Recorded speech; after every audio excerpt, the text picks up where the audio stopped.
হযরত ইব্রাহিম আলাইহিস সালাম এবার বসে আছেন, মনটা বড় খারাপ। ঠিক ওই সময় আজর তার এক দল লোক নিয়ে, বাহিনী নিয়ে বেটার সামনে এসে দাঁড়িয়েছে। ডাক দিয়ে বলে, বেটা তোমার মন খারাপ? ওই যে দেখো কত বড় গান বাজনার প্যান্ডেল, চলো ওখানে মদ আছে, গাঁজা আছে, নারী সুন্দরী সুন্দরী নারী আছে, চলো। তুমি যদি গান বাজনা শোনো তোমার ভাঙ্গা মন এমনিই চাঙ্গা হবে। গান শুনলে কি হয়? গান শুনলে কি হয়? ভাঙ্গা মন আরো ভেঙ্গে যায়। আজর তার লোকজনকে নিয়ে ইব্রাহিম আলাইহিস সালামকে বলছে, চলো বেটা, গান শুনতে গেলে তোমার মন ভালো হয়ে যাবে। এবার আপনাদেরকে জিজ্ঞাসা করতে চাই, আল্লাহর নবী ইব্রাহিম আলাইহিস সালাম কি গান শুনতে যাবে? কথা আসতে বললে হবে না, জোরে বলেন।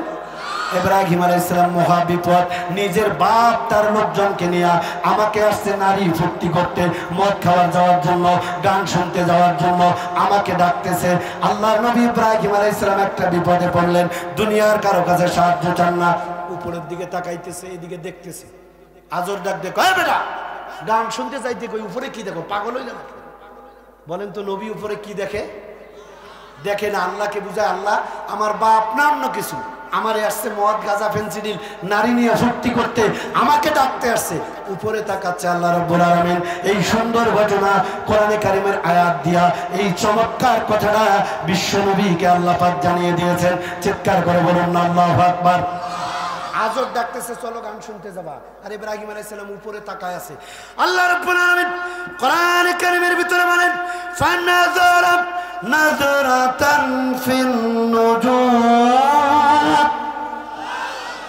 হযরত ইব্রাহিম আলাইহিস সালাম আকাশের তারকারাজির দিকে তাকাচ্ছেন।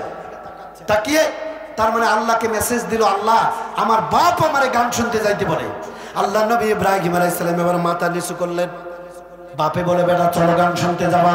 আল্লাহ নবী এবার কি জবাব দিলেন কোরআনে কারীম জানাচ্ছেন। আল্লাহ রাব্বুল আলামিন কোরআনে কারীমের ভিতরে বলেন, ফাকালা ইন্নী সাকিম।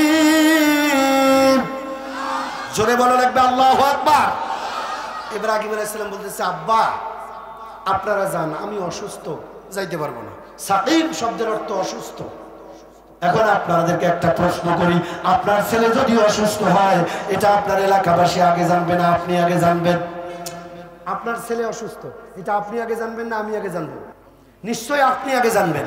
আল্লাহর নবী ইব্রাহিম আলাইহিস সালাম বলেন, আব্বা আমি যাব না, আমি তো অসুস্থ। আজর ডাক দে, কয় বেটা তুমি নাকি নবী, গান শুনতে যাইতে গেলাম যাবা না, ডাইরেক্ট বলো, মিথ্যে কথা বলো কেন? আমি তো জানি তুমি সুস্থ। সত্যিকারের মুফাসসিরে কেরাম সাকিম শব্দের ব্যাখ্যা লিখতে গিয়ে বলেছেন, অসুস্থতা দুই প্রকার, একটা হলো শারীরিক রোগ আর একটা হলো মানসিক রোগ। 100% আল্লাহর নবী ইব্রাহিম আলাইহিস সালাম শারীরিকভাবে সুস্থ ছিল, কিন্তু তিনি মনে মনে অসুস্থ। হারে আমার কওমের লোকেরা, আমার জাতির লোকেরা যেভাবে মূর্তি পূজা করে, নাচ গান মদিয়া বা ফেন্সিডিল নারী নিয়ে ফুর্তি করে, আল্লাহর নবী চিন্তা করলেন এরা তো আল্লাহর জাহান্নামের আগুনে জ্বলবে। এই দুশ্চিন্তার ভিতরে আল্লাহর নবী মানসিকভাবে অসুস্থ। আওয়াজ করে কথা বলেন, কথা ঠিক কিনা?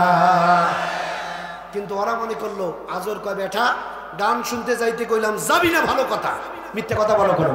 বলেন তো আল্লাহর নবী কি মিথ্যে কথা বলছে? তিনি বুঝাইতে চাইছেন আমি মানসিকভাবে অসুস্থ, বাস মজার ব্যাপার। ইব্রাহিম আলাইহিস সালাম যাবে না। আজর ডাক দেখো, এই বুঝছি রে, চলো, বোঝা শেষ, আমার বেটা এগুলাতে যাবে না, চলো চলো চলো, সবাই চলো। আল্লাহ রাব্বুল আলামিন এই আজরের বক্তব্যটা আমার আল্লাহর কাছে ভালো লেগেছে। আল্লাহ পাক চমৎকার করে কোরআনে কারিমের ভিতরে আল্লাহ কি সুন্দর করে রেকর্ড করে জানাই দিয়েছেন। আল্লাহ পাক বলেন, ফাতাওয়াল্লাউ আনহু মুদবিরিন। ওরা পেছন ফিরে সবাই গান শুনতে গেল। কিন্তু মজার ব্যাপার, ওদের মূর্তির ঘর আছে না নাই? কথা বলেন না কেন, আছে না নাই? এই মূর্তির ঘরটা দেখবে কি? আজর কয় ন্যাংলা মহিলা এদিকে, এদিকে কি হয়েছে? আমরা ফুর্তি করতে গেলাম, তুমি এই মূর্তির ঘর দেখবা। ন্যাংলা মহিলা এখন কিছু করতেও পারে না, মনে মনে ভাবে, তোরা মানুষ আর আমি কি?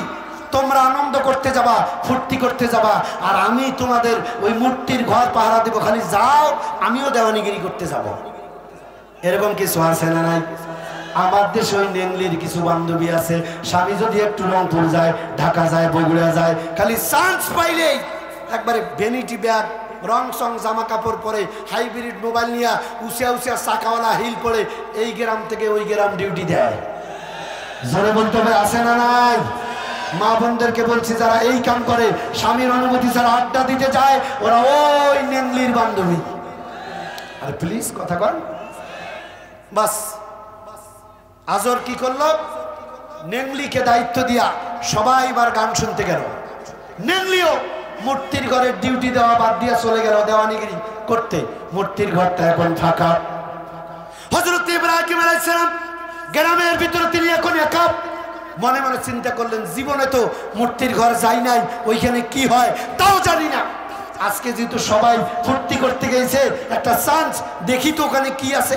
আমার দিকে দেখুন, আল্লাহ নবী ইব্রাহিম আলাইহিস সালাম এবার চুপচুপ করে খুব সতর্কতার সাথে আস্তে আস্তে মূর্তির ঘরের দিকে রওনা করলেন। আল্লাহ পাক সে কথাটাও কোরআনে আমার আল্লাহ রেকর্ড করলেন। আল্লাহ পাক বলেন, কোরআন কারীম জানিয়ে দিচ্ছেন, ফারাগাব ইলা আলিহাতিহিম।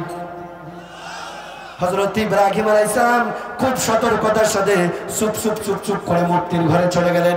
গিয়া দেখে এই মূর্তিগুলোর সামনে দামি দামি খাবার, পায়েস, নারিকেল, তারপরে কি কি এগুলো দেয়, অনেকগুলো খাবার সাজানো।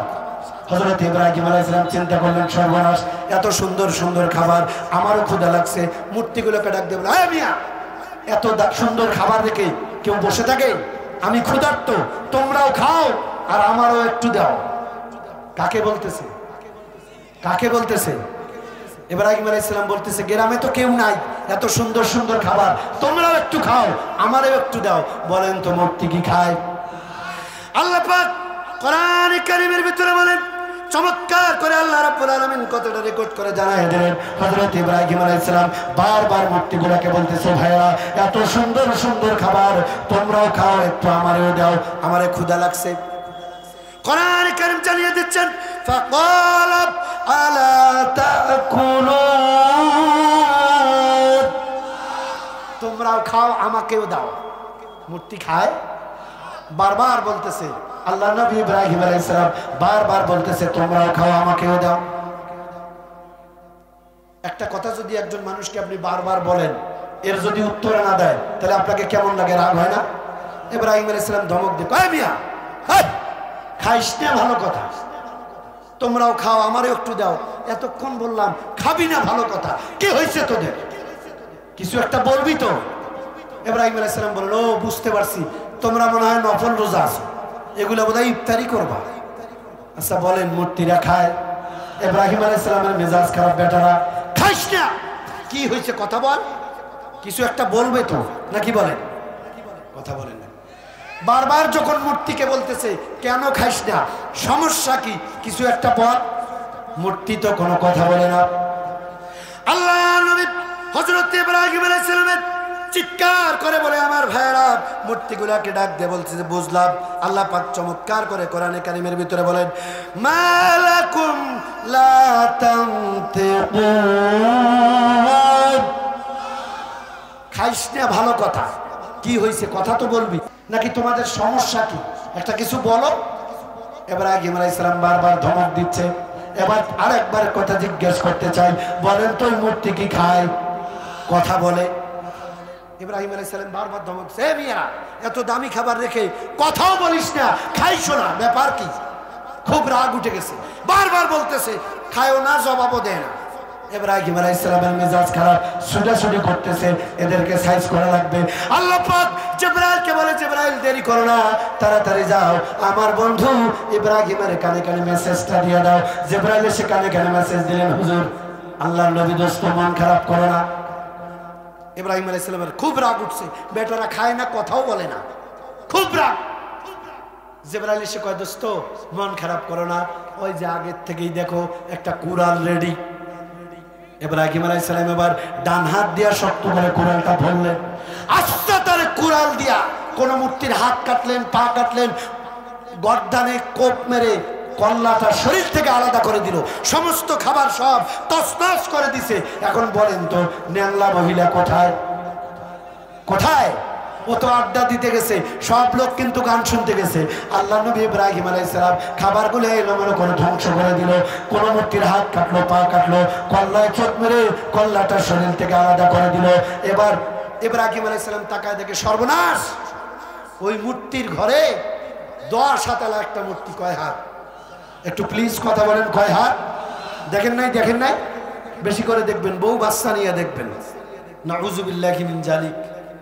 কয় দেখছি। ইব্রাহিম আলাইহিস সালাম দেখেন 10 হাতালা মূর্তি, কুড়াল তুলছে কোবাবে। ইব্রাহিম আলাইহিস সালাম চিন্তা করে, বাবা 10 হাত, একটা হাতে যদি কোপ মারি, ধরেন আর কি আইডিয়া, এক হাতে যদি কোপ দেই আর 9 হাত দিয়ে যদি গলা টিপে ধরে, আছে না এরকম? আল্লাহর নবী হযরত ইব্রাহিম আলাইহিস সালাম, এই বলটু, এই বসো বসো, ডিস্টার্ব করা যাবে না, বসো। আল্লাহ নবী ইব্রাহিম আলাইহিস সালাম এবার সাহস করে কুড়াল তুলছে। কয় হাতালা মূর্তি? এবার জোরে বলা লাগবে, কয় হাত? 10 হাত। চেষ্টা করে কুড়ালটা শক্ত করে ধরছে, কোবাবে। আল্লাহ জিবরাইলকে ডাক দিয়ে বলে, বন্ধু দৌড়াও দৌড়াও। আমার নবী ইব্রাহিম আলাইহিস সালাম এতক্ষণ চা করেছে, খাবারগুলো এলোমেলো করে দিয়েছে, কোন মূর্তির হাত কেটেছে, পা কেটেছে, কল্লায় কোপ দিয়া শরীর থেকে কল্লাটা আলাদা করে দিয়েছে। এতক্ষণ যা করেছে দ্যাটস এনাফ। কিন্তু 10 হাতালা মূর্তির কোনো ক্ষতি করলে আমার বন্ধু বিপদে পড়বে, তাড়াতাড়ি দৌড়াও। ইব্রাহিম আলাইহিস সালাম কুড়াল তুলছে, কোপ মারবে, সামনে টানে, পিছন দিক দিয়ে জিবরাইল কুড়াল টেনে ধরছে। চিল্লায় কন্না আল্লাহু আকবার। ইব্রাহিম আলাইহিস সালাম সামনে টানে, পিছনে কে টানে? কথা কি বুঝতেছেন ভাই? উনি সামনে কুড়াল ফেলবে, পিছনে জিবরাইল টেনে ধরছে। এরকম করে ইব্রাহিম আলাইহিস সালাম ঘুরে দেখে, কে? আসসালামু আলাইকুম। সালাম দিয়ে বলে, বন্ধু আল্লাহ বলেছে এতক্ষণ যা করেছেন, খাবারগুলো এলোমেলো করেছেন, সিগন্যাল মূর্তিগুলোরে সাইজ করেছেন, দেখছেন না? আল্লাহ বলেছে আর কিছু করা লাগবে না, আপনার ডিউটি শেষ। আপনি এখন এই কুড়ালটা ওই 10 হাত মূর্তির গায়ে ফেলা যাবে না, আঘাত করা যাবে না, হলে আপনার বিপদ হবে। বরং আপনি এই কুড়ালটা 10 হাত মূর্তির, 10 হাতালা মূর্তির ঘাড়ের উপরে বসায় দিয়া আপনি চলে যান। ফাইনাল খেলাটা খেলবে কে? আরেকটু জোরে বলেন, কে? বাস ইব্রাহিম আলাইহিস সালাম মূর্তির ঘাড়ে কুড়াল রেখে এবার চলে গেলেন। হঠাৎ করে এই দিক দিয়া, ভালো করে শুনেন এবার, হঠাৎ নেংলি মহিলার মনে পড়ছে, কিরে আমাকে তো দিছে মূর্তির ঘরের দায়িত্ব পালন করতে, ভাইজান আমি তো এই দিকে আসছি, যদি মূর্তির ঘরের কোনো ক্ষয়ক্ষতি হয় তাহলে আমার চাকরিও থাকবে না, 14 গোষ্ঠী মামলা খাওয়া লাগবে। ন্যাংলা মহিলা এবার তাড়াতাড়ি করে চলে আসছে। আলোচনাটা সংক্ষিপ্ত করতেছি, গভীর মনোযোগ। ন্যাংলা মহিলা এসে দেখে সারে সর্বনাশ। কি হয়েছে? কারো হাত নাই, কারো পা নাই, কারো কল্লা নাই, খাবার এলোমেলো। ন্যাংলা মহিলা কয়, চিন্তা করে সর্বনাশ, চিৎকার করা শুরু করলো, কে আছো, কোথায়? দৌড়াও দৌড়াও দৌড়াও। কি হয়েছে? আল্লাহ জিবরাইলকে ডাক দিয়ে কয়, জিবরাইল ওই ন্যাংলায় কি কয়? ওই ন্যাংলি কি কয়? ন্যাংলি? আল্লাহ বোধহয় জানে না। কথা বলেন না কেন? আল্লাহ কি জানে না? এরপরে আল্লাহ জিবরাইলকে জিজ্ঞেস করে, জিবরাইল ন্যাংলি কি বলে? জিবরাইল বলে, আল্লাহ ন্যাংলি তার দলের লোকজনকে ডাকতেছে, দৌড়াও। আল্লাহ কোরআনে বলছে, বলতে গেলে অনেক সময় লাগবে, কান লাগান। মুসলমান ভাইরা, আমার বন্ধুগণ, আমার মা বোনেরা, সব লোকেরা গান বাজনা শোনা বাদ দিয়ে দৌড়তে আসছে। এসে দেখে সারে সর্বনাশ। এবার নেংলিকে জিজ্ঞেস করে, নেংলি এই কাজ কে করছে? গভীর মনোযোগ, এখন কিন্তু মূল তাফসীর। আর একটা মজা লাগবে এখন। নেংলিকে জিজ্ঞেস করে, নেংলি এই কাজ কে করছে? বলেন তো নেংলি দেখছে? কথার জবাব দেন মুসলমান, নেংলি দেখছে? নেংলি এখন মনে মনে চিন্তা করে, আমি তো দেখি নাই, কিন্তু একটা তো সিদ্ধান্ত নেওয়া লাগবে। আমি যদি কারো কথা না শুনি তাহলে তো চাকরি যাবে, মামলা খাবো, আজীবন জেলে থাকা লাগবে। জোরে বলেন কথা ঠিক কিনা? নেংলি মনে মনে চিন্তা করলো, যা আছে সব তো আমার দলের লোক, পুলিশ, আর্মি, সেনাবাহিনী, নৌবাহিনী, বিমান বাহিনী, আনসার বাহিনী, মোসারু বাহিনী, পেটলা বাহিনী, সব আমার দলের লোক। একমাত্র কেবলমাত্র আজরের বেটা ইব্রাহিম এক আল্লাহর গোলামি করে বিরোধী দল, যা হয় হোক, আজরের বেটার নাম কয়ে দেব, কি হয় হোক। কথা কি বুঝছেন আপনারা? বিগত দিনের কথা চিন্তা করে দেখবেন, কুত্তায় কুত্তায় মারামারি আর জেল খাটে মলবি আর বিএমবি। আসতে বলেন কেন? জোরে বলেন, জোরে বলেন, চিল্লায় বলেন, কথা ঠিক কিনা? নেংলি এবার বলতেছে স্যার, আজরকে বলতেছে স্যার আপনারা, আমি একটা প্রতিবন্ধী মানুষ, আমারে দিছেন মূর্তির ঘরের পাহারা, আর আপনার বেটা ইব্রাহিম যে চেহারা, আমি কি তার সাথে পারি? আপনার বেটা ইব্রাহিম এই কাজ করছে। এখন আপনারা বলেন এই নেংলি কি দেখছে? জোরে বলেন, দেখছে? দেখে নাই। সাক্ষীটা দিল, এটা সত্য না মিথ্যা? জোরে বলেন, সত্য না মিথ্যা? কিন্তু একটু আগে যে কোরআনে কারিম থেকে আমরা শুনলাম যে ইব্রাহিম আলাইহিস সালাম শক্ত করে কুরআন ধরেছেন, মূর্তিগুলোকে সাইজ করেছেন, এরপর খাবারগুলো এলোমেলো করছেন, এটা তো কোরআনের কথা, তো সত্য। এই জায়গায় তাফসীরের পেশ। নেংলি দেখুক আর না দেখুক, বলছে কার নাম? ইব্রাহিমের নাম। মৌলবীর নেংলির একটাই টার্গেট, অন্তত নিজেকে বাঁচাতে হবে, মামলা খাওয়া থেকে নিজেকে সেভ করতে হবে, চাকরি বাঁচাতে হবে। মৌলবী যেহেতু বিরোধী পার্টি, ওর নাম কবজাহায় হোক। কোথায় কি আকাম কুকাম হয়, আর মৌলবীর নামে মামলা হয়ে জেলে যায়। আরে ভাই একটু বুঝে থাকলে কথা বলে ঠিক কিনা? আল্লাহ তো এমনি নবীজিকে বলেন, এই হে নবী, কিয়ামত পর্যন্তই কোরআন থাকবে, কোরআন যারাই মানবে রাষ্ট্র কর্তৃক, স্বৈরাচারী কর্তৃক তারা নির্যাতিত হবে। আওয়াজ করে কথা বলেন ঠিক কিনা? নেংলিকে বলল, নেংলি এবার বলল যে আপনার বেটা ইব্রাহিম এই কাজ করছে। আজরের মেজাজ খারাপ, পুলিশ দিয়া ইব্রাহিম আলাইহিস সালামকে গ্রেফতার করালেন। ইব্রাহিম আলাইহিস সালামকে ধরে আনলেন কান লাগান মূর্তির ঘরের কাছে। আল্লাহর নবী ইব্রাহিম আলাইহিস সালাম এসে আজর কয়, বেটা গান শুনতে যাইতে কইলাম, ফুর্তি করতে যাইতে কইলাম, তখন বললা তুমি নাকি অসুস্থ। আরে আমার মূর্তি ভাঙলা কেন? এই খাবার এলোমেলো করলা কেন? ইব্রাহিম আলাইহিস সালাম বলে, আব্বা তোমার কি মাথা খারাপ? আমি কেন তোমাদের মূর্তি ভাঙবো? আমি কেন তোমাদের খাবার এলোমেলো করবো? তাহলে এখন আপনারা বলতে পারেন যে হুজুর, তাহলে ইব্রাহিম আলাইহিস সালাম তো এই কাজ করলো, এখন তাহলে মিথ্যে কথা বললো? তিনি কি মিথ্যে কথা বলেছেন? না। ইব্রাহিম আলাইহিস সালাম কি করেছেন? আল্লাহ পাক কোরআনে কারীমের ভিতরে চমৎকার করে রেকর্ড করে জানাই দিলেন। আল্লাহ পাক বলেন, ফারাকাত আলাইহিম দারবান বিল ইয়ামিন। আল্লাহ অর্ডার করেছে, this is my order, so follow. হ্যাঁ নবী, শক্ত করে কুরআন ধরো আর এগুলার সাইজ করো। জোরে বলেন তো অর্ডার কার? আল্লাহ নবী কিন্তু মূর্তি ভাঙে নাই, আল্লাহ নবী খাবার গুলো নামে করে নাই, আল্লাহ অর্ডার করে দিয়েছে, সেই জন্য আল্লাহর অর্ডার শুধু ফলো করছে। আল্লাহ না বললে ইব্রাহিম আলাইহিস সালামের ঠেকাও পড়ে নাই মূর্তি ভাঙার। চিৎকার করে কথা বলেন, কথা ঠিক কিনা? তাহলে ইব্রাহিম আলাইহিস সালাম তো মিথ্যে কথা বলেন নাই, ইব্রাহিম আলাইহিস সালাম শুধু আল্লাহর অর্ডার ফলো করেছে। আজর জিজ্ঞেস করে, বেটা এই মূর্তি ভাঙছো কেন? খাবার এলোমেলো করছো কেন? ইব্রাহিম আলাইহিস সালাম কয়, আব্বা আপনার মাথা খারাপ, আমি কেন খাবার এলোমেলো করব? আমি কেন আপনার মূর্তি ভাঙবো? কে দেখছে? সাক্ষী? এই ন্যাংলা মহিলা। ইব্রাহিম আলাইহিস সালাম কয়, এই মহিলা, এই নেংলি, আমারে দেখছো? মহিলা এবার ভালো করে বুঝবেন, ইব্রাহিম আলাইহিস সালাম ধমক দেয়, তিনি তো ভালো করেই জানেন এখানে কেউ ছিল না। এই মহিলা, তুমি আমারে দেখছো? মহিলার মনে মনে একটাই সাহস, পুলিশ আমাদের, সেনাবাহিনী আমাদের, বিমান বাহিনী আমাদের, আনসার বাহিনী আমাদের, বিডিআর আমাদের, র্যাব আমাদের, মোসারু আমাদের, পেটলা আমাদের, মদখোর আমাদের, লাঠিয়াল বাহিনী আমাদের। আর কথা বলো না, সব নেংলির টার্গেট, মনে মনে চিন্তা, সব তো আমাদের। ইব্রাহিম মৌলবীর তো কেউ কিছু নাই। মহিলার একটাই টার্গেট, কে কাম করছে আমি তো জানি না, বাঁচা তো লাগবে। মনে মনে মহিলার একটাই মনের শক্তি, মনের একটা বল, মনের একটা শক্তি, সবাই আমরাই। মৌলবীর কে আছে? মহিলা এবার গায়ের জোরে কয়, হ্যাঁ হ্যাঁ হ্যাঁ, তুমি তো এই কাজ করছো। বিগত দিনে দেখবেন কাম করছে, আকাম কুকাম করছে আর একজন, আর গায়ের জোরে চাপায় দিয়েছে বিএনপি আর জামাতের ঘরে। আসতে বলেন কেন মুসলমানের বেটা? চিল্লায় কথা বলো ঠিক কিনা? আকাম কুকাম করে কালামানিক আর জেল খাটি আমি আব্দুর রশিদ। ওই ঘটনা ওই নেংলির বান্ধবী। জোরে বলেন কথা ঠিক কিনা? এই কাম যারা করে এরা ডাইরেক্ট ওই নেংলির বান্ধবী। আরো জোরে বলেন ঠিক কিনা?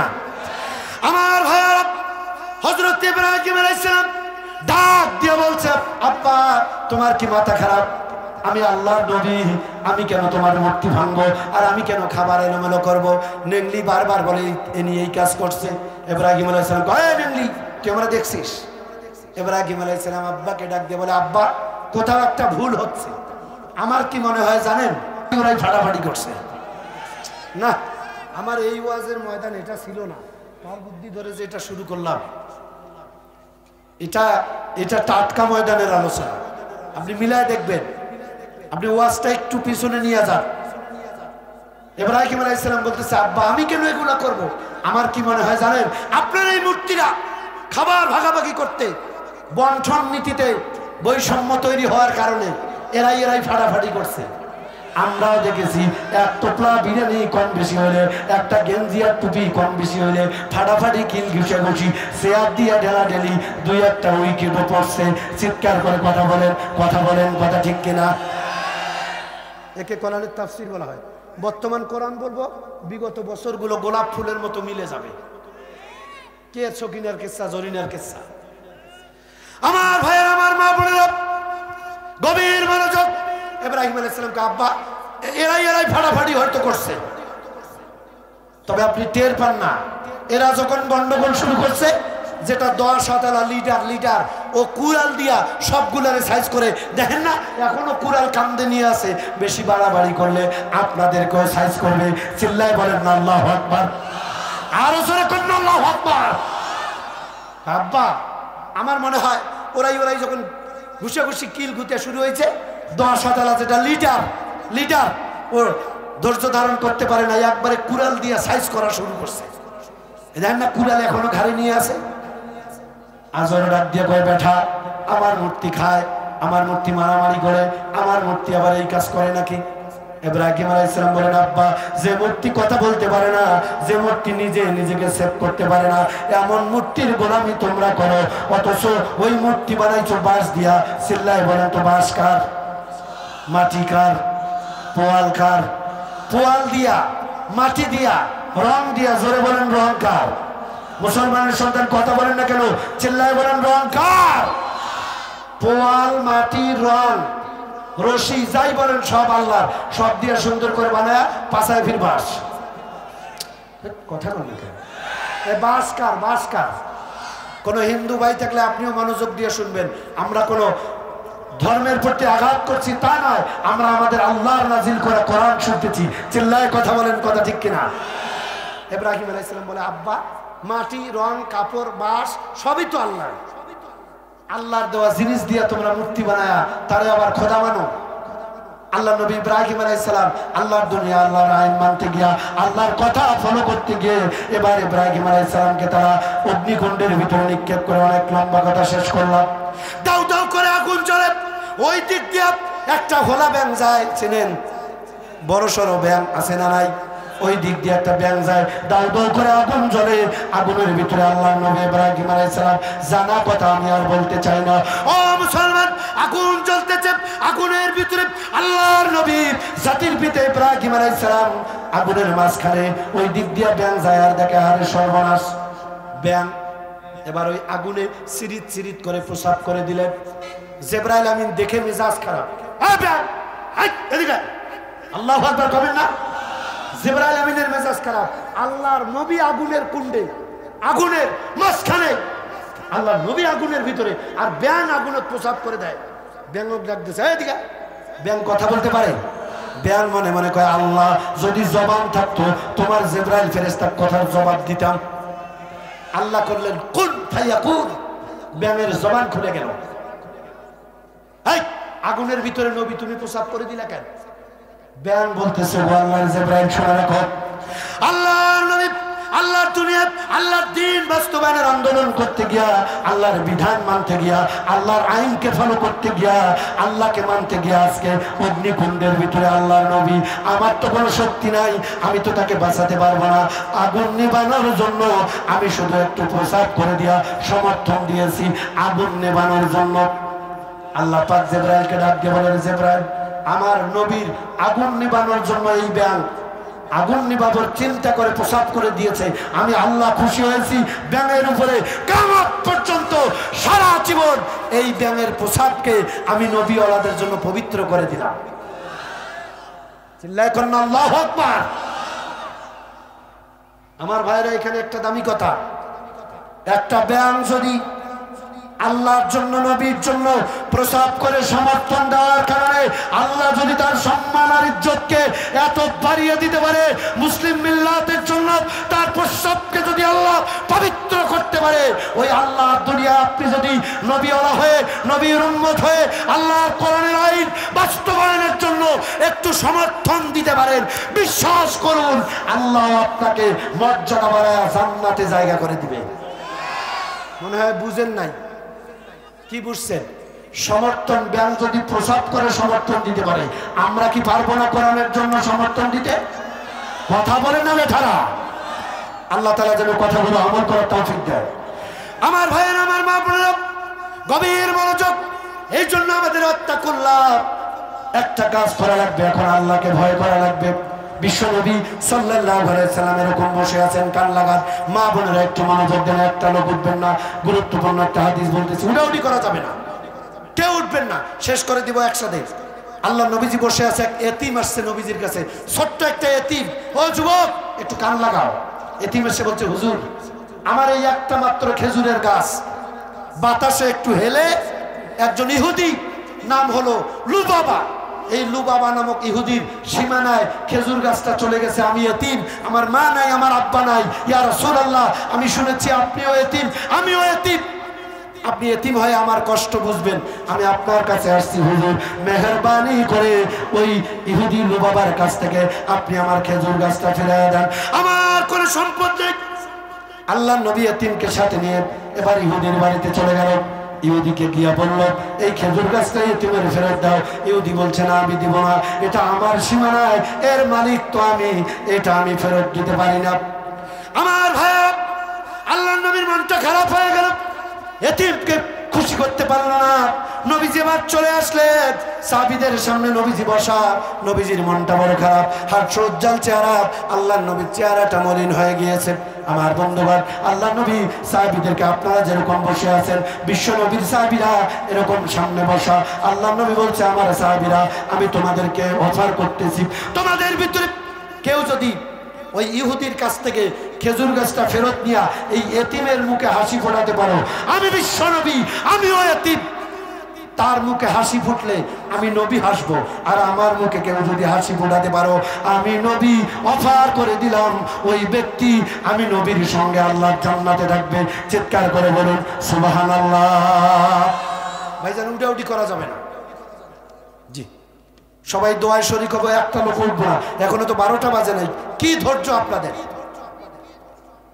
এতিম, আল্লাহ রাসূল বলছে, ও সাহাবীরা, ভাই যারা জান্নাত পেতে চান কান লাগান। ও মা বোন, বিশ্বনবী সাল্লাল্লাহু আলাইহি সাল্লাম বলেন, এতিমের মুখে কেউ যদি হাসি ফোটাতে পারে, আমি নবীর মুখে হাসি ফুটবে। আমার মুখে হাসি ফোটাতে পারলেই আল্লাহর জান্নাতে আমার সঙ্গে থাকবে। আমার বন্ধুগণ, একজন যুবক সাহাবী পিছন থেকে দাঁড়িয়ে গেল। ও কলিজার টুকরা যুবক ভাইয়েরা, একটু কান লাগান, আমার মা বোনেরা মনোযোগ দেন। যুবক সাহাবী পিছন থেকে দাঁড়িয়ে গেল, নাম হলো হযরত আবু দাহদা রাদিয়াল্লাহু তাআলা আনহু।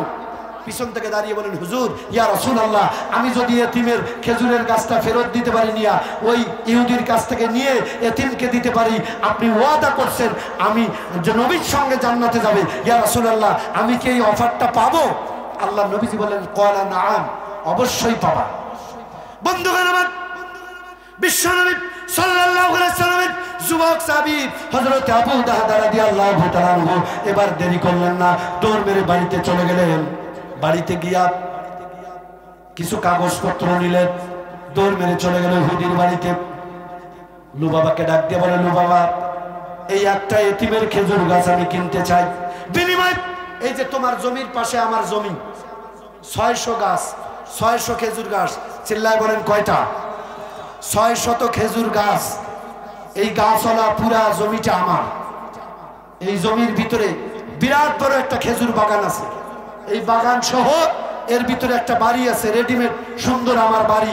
বাড়িটা তোমাকে দিয়ে দেব, বাগানটা তোমার নামে লিখে দেব, জমির সুদটা লিখে দিয়ে দেব, বিনিময়ে এতিমের খেজুর গাছটা তুমি তাকে দিয়ে দাও। আমার ভাই, ও আমার বন্ধুগণ, এই কথা বলার সাথে সাথে এবার ইহুদি রাজি হয়ে গেল।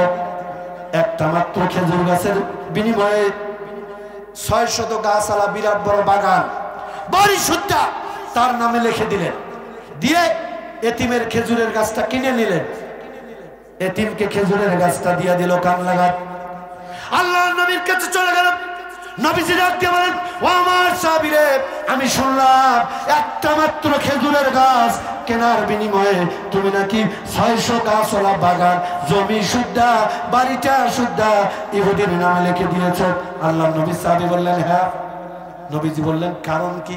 বলছি, ইয়া রাসূলুল্লাহ, আমি তো প্রথমে এই প্রস্তাবটা দিয়েছিলাম, এতে যদি রাজি না হইতো, আমার সমস্ত সম্পদ যদি চাইতো, আমি সবকিছু লিখে দিতাম। তাও যদি রাজি না হইতো, আমার গায়ের জামা যদি চাইতো, জামাটাও খুলে দিতাম। বিনিময় হলেও একটা খেজুরের গাছ কিনে ওই এতিমের মুখে হাসি ফোড়া। আপনি নবীর মুখে আমি হাসি ফোড়াতে চাই। আপনি হাসলে আমি আল্লাহর জান্নাত পেয়ে যাব। চিৎকার করে বলুন সুবহানাল্লাহ। আর একটু জোরে বলুন আল্লাহু আকবার। আমার বন্ধুগণ, জান্নাতের জন্য চিন্তা করতে পারে সাহাবারা কি ত্যাগ করেছে। আমি 2-3 মিনিট আপনাদেরকে হাত জোর করে অনুরোধ করব, আমার একটা কথা আপনারা শুনবেন। একটা কথা, আমি কিংবা আপনারা, হাজার হাজার মা বোনেরা আছে, আজকে রাতে এখন যদি মারা যায়, আমার দিকে দেখুন তো, একটু জবাব দিবেন তো। আমি যদি এখন এখানে মারা যাই, তাহলে অন্তত আপনারা আমার লাশটা বাড়িতে পাঠাবেন না? কথা বলেন না কেন? প্লিজ আপনারা একটু দয়া করে, আপনারা আমার লাশটা বাড়িতে পাঠাবেন না? যদি আপনারা নাও পাঠান, অসুবিধা নাই। এই যে আপনাদের পাশেই যে ইঞ্জিনিয়ার ভাই, মেরাজ ভাই, চিনেন আপনারা? মিরাজ ভাইকে চেনেন না? ইঞ্জিনিয়ার মেরাজ ভাই, কথা বলেন না কেন? ওই মেরাজ ভাই, উনি হচ্ছেন আমার আহলিয়া, অর্থাৎ আমার স্ত্রীর আপন ফুফাতো ভাই, অর্থাৎ ওইটা আমার একদম রক্তের সম্পর্ক। জোরে বলেন ঠিক কিনা? আপনারা যদি আমার লাশ নাও পাঠান, অন্তত ওনারা পাঠাবে কিনা কন? আচ্ছা, এখন মূল কথায় আসে, আপনারাই পাঠান আর ওনারাই পাঠাক। লাশটা যখন আমার বাড়িতে যাবে, নিশ্চয়ই আমার বাড়ির লোকেরা আমাকে বাড়ির সব থেকে ভালো রুম, দামি বিছানা, দামি খাট, জাজিমের বিছানায় শোয়াবে। শোয়াবে? শোয়াবে না। কোথায় শোয়াবে? আমার বাড়ির বাইরে। আপনি মারা গেলে আপনার বাড়ির বাইরে একটা ভাঙ্গা চকির উপরে শোয়াবে।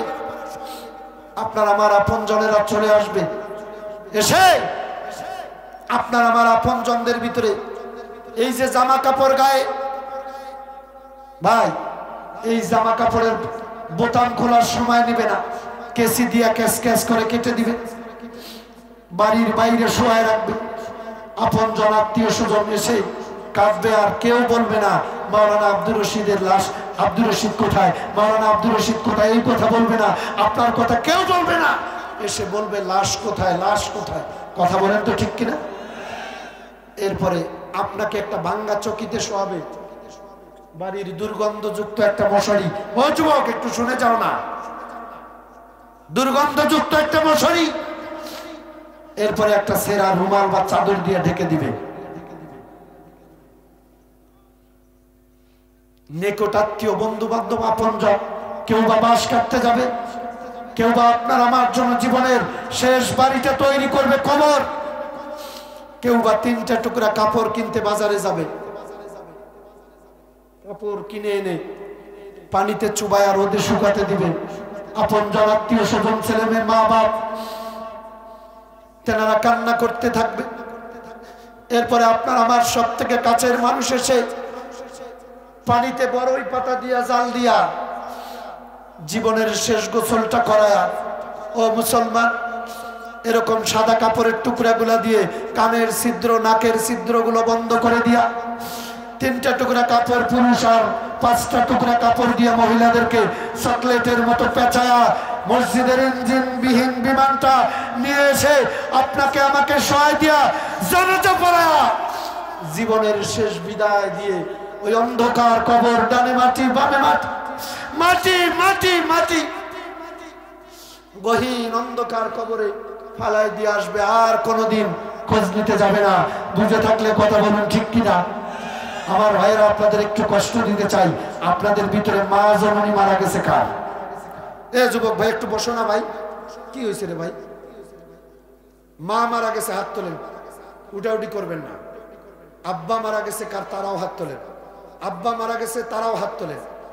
জি, আমার ওই মেরাজ ইঞ্জিনিয়ার ভাইয়ের আব্বা যান, অর্থাৎ আমার ফুফা, তিনি ইন্তেকাল করে কবরে চলে গেছেন। আল্লাহ তেনার কবরকে সহ এলাকার সকল মুরব্বী যারা কবরে গেছে, আল্লাহ তাদেরকে মাফ করে জান্নাতের মেহমান বানায় দিক। জোরে কোন আমিন। মা বাপ মারা গেছে, একটু হাত উঁচা করেন। আল্লাহ দেখুক, আল্লাহ তোমার এই কোরআনের সম্মানে, আল্লাহ এই এতিমদের আব্বা আম্মা যাদের কবরে, আল্লাহ মাফ করে দিয়া কবরগুলোকে জান্নাতের টুকরা বানায় দিও।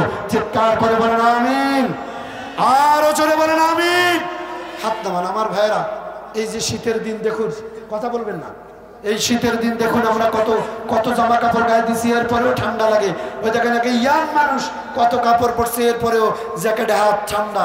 একটু চিন্তা করে দেখুন, মায়ের কবরে একটা চাদর দিতে পারি নাই, আব্বা এই সাথে ঠান্ডা মাটিতে একটা রুমাল দিতে পারি নাই, চাদর দিতে পারি নাই, একটা বালিশ দিতে পারি নাই, কম্বল দিতে পারি নাই, নিজেও কবরে চলে যাব। আমার ভাইরা মাটির উপরে শোয়ায় রাখবে, কিচ্ছু দিবে না। ও মুসলমান, আজকের এই রিয়াজুল জান্নাতের বাগান, আল্লাহর কোরআনকে সাক্ষী রেখে, আল্লাহর জান্নাত পাওয়ার আশায়, কবরে শান্তি পাওয়ার আশায় আমি আপনাদের দুটো পা ধরে বলছি, একটা লোক উনি করবেন না।